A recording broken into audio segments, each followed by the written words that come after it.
Hi ඔයාලට කොහොමද? මම අද හදන්න යන්නේ රසමරස ගෝමල් කරියක්. මේක චිකන් වගේ හරිම රසට හදාගන්න පුළුවන්. වෙජිටේරියන් අයට මේක ගොඩාක් වැදගත් වෙයි.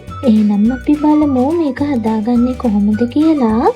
මම මේ වගේ මල්ගෝව ගෙඩියක් අරගෙන තියෙනවා. මෙතන මල්ගෝව ග්‍රෑම් 250ක් තමයි තියෙන්නේ. මල්ගෝව කොච්චර ලස්සනට තිබුණා ඇතුලේ ගොඩාක් වෙලාවට පණුව ඉන්නවනේ. මල්ගෝව සුද්ධ කරගන්න විදිය දන්නේ නැති අයත් ඉන්නවනේ. ඒ නිසා මම ඔයාලට සුද්ධ කරන විදිහත් කියලා දෙන්න හිතුවා. ඉතින්ලම මම මේ විදිහට උඩ කොටස කපා ගන්නවා. ඊට පස්සේ මේ විදිහට හැමීට එකින් එක අයින් කරගන්නේ. ඉතින් ඔයාලා විශේෂයෙන්ම දැනගන්න ඕන දෙයක් තමයි මේ මල්ගෝව ඇතුලේ පණුව ඉන්න පුළුවන්. පණු කැදලි තියෙන්න පුළුවන්.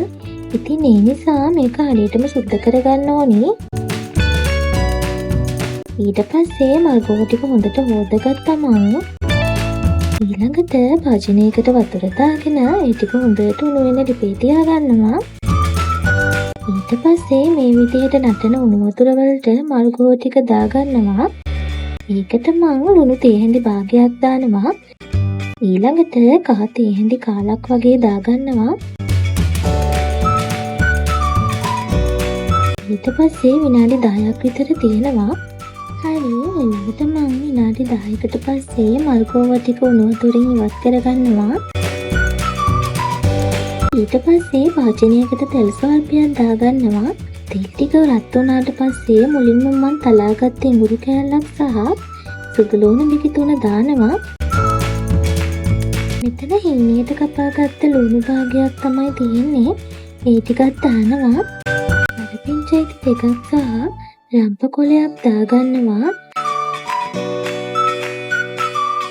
දෙකට කපාගත්ත අමුමිරිස් කරල් 3ක් දානවා. ඊළඟට මිරිස් කුඩු තේ හැන්දක් දානවා. 3-5 තේ හැඳි භාගයක් කහ තේ හැඳි කාලක් දාගෙන කවලම් කරගන්නවා. ඊට පස්සේ ලුණු තේ හැඳි භාගයක් දානවා. ඔයාලා රස අනුව ලුණු එකතු කරගන්න. ඒකටම ගම්මිරිස් කුඩු තේ හැඳි භාගයක් දාගන්නවා. ඊට පස්සේ ඒකට ගෝවා මල් ටික දාගන්නවා.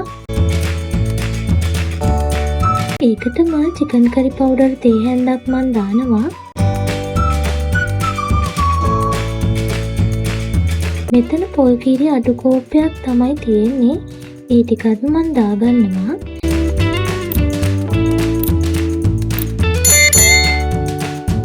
ඊට පස්සේ මේ විදිහට පියනකින් වහලා විනාඩි 10ක් විතර තියන්න. මේ තියන්නේ විනාඩි 10කට විතර පස්සේ දැන් මම රසමරස ගෝමල් කරි එක හදලා ඉවරයි. ඔන්නෝම තමයි මම රසමරස ගෝමල් කරි එක හැදුවේ. ඔයාලා මේ වීඩියෝ එකට කැමති නම් ලයික් එකක් කමෙන්ට් එකක් දාන්න.